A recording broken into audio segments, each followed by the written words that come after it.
اعوذ باللہ من الشیطان الرجیم، بسم اللہ الرحمن الرحیم۔ السلام علیکم ورحمۃ اللہ۔ ناظرین، کیا آپ کے ذہن میں کبھی سوال آیا ہے کہ نبی کریم صلی اللہ علیہ وسلم پہ جب وحی نازل ہوتی محمد صلی اللہ علیہ وسلم پہ، تو کیا اس کو شیاطین جو ہے وہ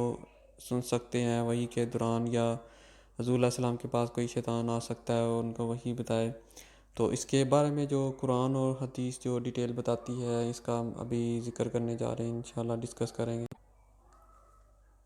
کیونکہ ابھی جو میں ٹاپک چوز کیا، کیونکہ جو کچھ عرب کے جو تھے، جب نبی کریم صلی اللہ علیہ وسلم جب وحی ان پہ آئی، تو عرب کے جو لوگ تھے، جب انہوں نے تبلیغ کی، تو ان لوگوں نے جو کافر تھے جنہوں نے ایمان نہیں لائے، تو انہوں نے نبی کریم صلی اللہ علیہ وسلم سے جو ہے وہ کچھ ایسے کویشچن کیے کہ آپ کو ہو سکتا ہے کہ جو ہے وہ آپ نے خود گڑھ لی ہے، یا آپ کو جو ہے وہ وہی جو شیطان ہے اس نے پہنچائی، نعوذ باللہ۔ اور آپ صلی اللہ علیہ وسلم کو جو ہے وہ کہتے تھے کہ یہ ساحر مبین ہے، آپ یعنی کہ کھلا جادو کرنے والے ہیں۔ اور اس بات کو سمجھنے سے پہلے اس کا تھوڑا سا میں ڈیٹیل بتا دیتا ہوں۔ وہ یہ کہ جو فرق ہے، جب وحی نبی کریم صلی اللہ علیہ وسلم پہ آتی ہے اور جب قرآن کو تلاوت کیا جاتا ہے، تو ان میں جو ہے وہ فرق جب میں بیان کروں گا تو انشاءاللہ آپ کو سمجھ آئے گا کہ جو وحی ہے وہ وحی یعنی کہ آپ صلی اللہ علیہ وسلم پہ اتری اللہ تعالیٰ کی جو باتیں ہیں ڈائریکٹ آ رہی ہیں، یا جو ہے وہ جبرائیل علیہ السلام کے تھرو آ رہی ہیں۔ تو دوسرا ایک جب تلاوت کیا جاتا ہے وہ ایک ڈیفرنٹ چیز ہے، یعنی کہ جب حضور علیہ السلام وحی اترنے کے بعد جب تلاوت کرتے ہیں اور اس کو شیاطین سن سکتے ہیں یا نہیں، تو یہ علیحدہ چیز ہے۔ تو آئیے، قرآن پاک کو جب وحی نبی کریم صلی اللہ علیہ وسلم پہ نازل ہوئی، تو کویشچن کہ کیا حضور علیہ السلام کو پہ جب وحی نازل ہو رہی تھی تو کیا شیاطین جن وغیرہ یہ بھی سنتے تھے؟ تو اس کا آنسر جو ہے وہ قرآن کی آیت سے ملتا ہے، جو سورہ واقعہ کے اندر اللہ تعالیٰ فرماتا ہے کہ فی کتاب مکنون لا یمسہ الا المطہرون، یعنی کہ اس کو یہ جو کتاب ہے یہ پروٹیکٹیڈ ہے، یعنی اس کی حفاظت اللہ تعالیٰ نے کی ہے اور اس کو کوئی نہیں چھو سکتا، لیکن مطہرین جو ہیں یعنی فرشتے وغیرہ جن کو اللہ تعالیٰ نے اجازت دی، یہ جبرائیل علیہ السلام وہی جو لے کے آتے تھے حضور علیہ السلام کے پاس۔ اور چلیے، شیطان کا جو کویشچن کہ وہ کیسے ان کی رسائی کہاں تک ہوتی ہے، تو وہی تو دور کی بات، جو سورہ ملک میں اللہ تعالیٰ فرماتا ہے کہ وَلَقَدْ زَيَّنَّا السَّمَاءَ الدُّنْيَا بِمَصَابِيحَ وَجَعَلْنَاهَا رُجُومًا لِلشَّيَاطِينِ وَأَعْتَدْنَا لَهُمْ عَذَابَ السَّعِيرِ۔ تو اللہ تعالیٰ فرماتے ہیں کہ جو سورہ ملک میں کہ قرآن نے جو ہے آسمان کو ایک جو ہے سجایا، اللہ تعالیٰ نے آسمان کو جو ہے وہ لیمپ سے سجایا، یعنی کہ جو چراغ و گل سے سجایا، اور کوئی شیطان اگر آئے تو اس کے پیچھے میزائل لگا دیے جاتے ہیں، یعنی اس آگ کے جو شعلے ہیں وہ، اور جو ہے ان کے لیے ایک عذاب ہے بہت سخت قسم کا، وہ آگ ہے۔ تو اسی طرح جو ہے وہ سورہ صفات کے اندر جو اللہ تعالیٰ فرماتا ہے اِنَّا زَيَّنَّا السَّمَاءَ الدُّنْيَا بِزِينَةِ الْكَوَاكِبِ وَحِفْظًا مِّن كُلِّ شَيْطَانٍ مَارِدٍ لَا يَسَّمَّعُونَ إِلَى الْمَلَإِ الْأَعْلَىٰ وَيَقْذَفُونَ مِن كُلِّ جَانِبٍ۔ اور اس کے جو ساتھ کچھ اور بھی آیتیں ہیں سورہ صفات میں، تو اس کا مطلب ہے کہ اللہ تعالیٰ فرماتا ہے کہ شورلی جو ہے ہم نے وہ آسمان کو سجایا ہے جو ستاروں سے، اور جو ہے وہ شیطان جو شیاطین ہیں، یعنی کہ جو گمراہ شیاطین ہیں، ان سے جو ہے وہ ان کو مار بھگانے کے لیے یہ چیزیں بنائی ہیں۔ اس کے علاوہ جو ہے اللہ تعالیٰ فرماتا ہے کہ وہ کچھ نہیں سن سکتے، جو کہ اوپر باتیں ہوتی ہیں، اسمبلی ہوتی ہے فرشتوں کی، تو ان کو ہر طرف سے جو ہے وہ دھتکارا جاتا ہے، اور ان کے لیے جو ہے وہ اللہ تعالیٰ فرماتا ہے ہمیشہ کے لیے عذاب ہے جو شیاطین ہیں۔ لیکن کچھ تھوڑی بہت باتیں جو ہے وہ سن سکتے ہیں، ہلکی سی، وہ بھی ان کو جو ہے وہ کلیئر سمجھ نہیں آتی، اور ان کے اندر جو ہے وہ اور وہ جو ہے ان کو کنفیوژن ہو جاتی ہے، ان کو کلیئر بات نہیں سمجھ آتی، اور شیاطین کے پیچھے جو ہے وہ آگ کے شعلے لگا دیے جاتے ہیں۔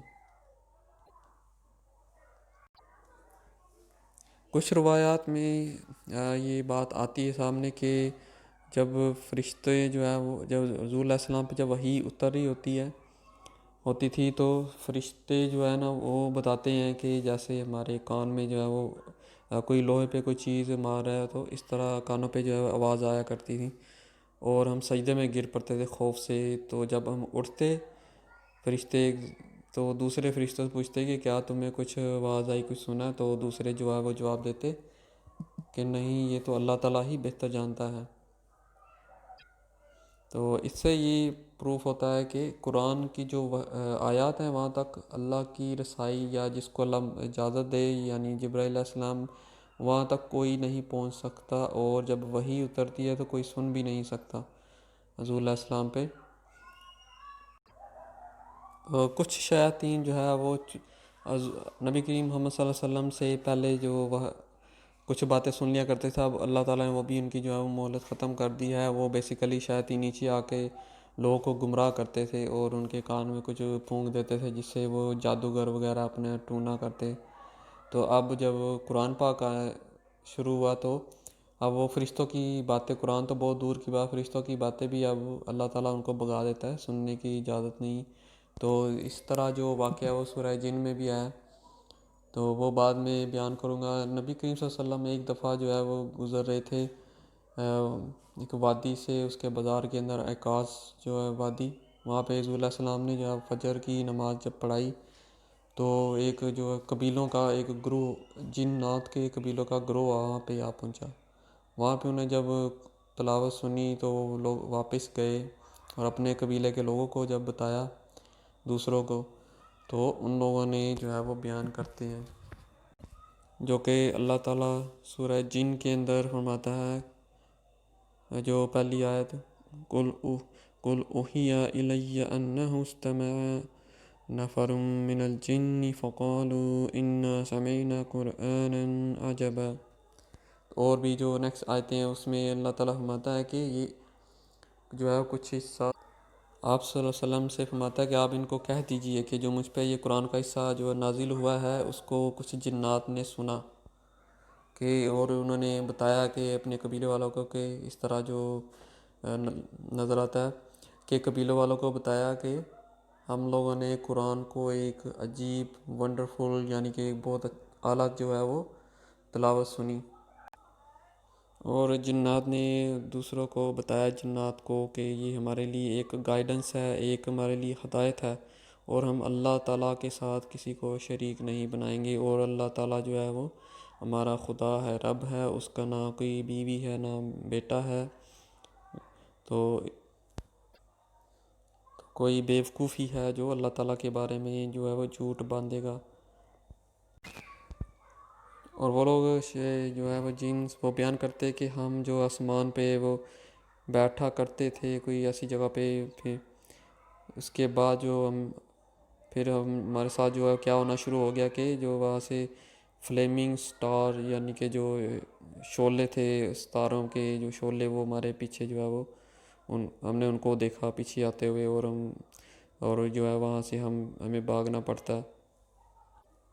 تو پہلے ہم بیٹھا کرتے تھے لیکن اب جو ہے وہ ممکن نہیں ہے، اور ہم لوگ نہیں جانتے کہ اللہ تعالیٰ کس کے لیے کوئی اچھائی لائے گا، کس کے لیے برائی لائے گا، ہم نہیں جانتے، اور ہم میں سے کچھ جو ہے وہ صالحین ہیں، گمراہ بھی ہیں، اور ہم لوگ مسلمان ہو گئے، اللہ تعالیٰ پہ ایمان لاتے ہیں کیونکہ ہم لوگوں نے ہدایت سن لی۔ تو اس سے صاف ظاہر ہوتا ہے کہ حضور علیہ السلام جب تلاوت کرتے ہیں یا کوئی مسلمان، تو شیاطین غیر مسلم وہ آیت کو سن سکتے ہیں تلاوت کے دوران، لیکن جب وحی ہوتی حضور علیہ السلام پہ تو اللہ تعالیٰ نے کبھی کسی کو کوئی اجازت نہیں دی۔ تو اس کا مطلب قرآن اللہ تعالیٰ نے محفوظ رکھا ہے، اور جو ورڈ ٹو ورڈ جو قرآن حضور علیہ السلام تک پہنچا، وہاں وحی کے دوران کسی کی رسائی نہیں، اور نہ ہی کوئی اس کو سن سکا۔ تو امید ہے کہ آپ کو پسند آیا ہوگا انشاءاللہ تعالیٰ، اور آپ کو سمجھ بھی آئی ہوگی۔ تو اپنا جو ہے وہ کمنٹ ضرور دیجیے گا کہ اللہ تعالیٰ نے کیسے جو ہے وہ قرآن کی حفاظت کی. اور کوئی کویشچن تو آپ پوچھ سکتے ہیں کوئی, اگر اپنا کمنٹ ضرور دیجیے گا اینڈ پہ. اور نیکسٹ کلپ تک اللہ کے حوالے. اللہ حافظ.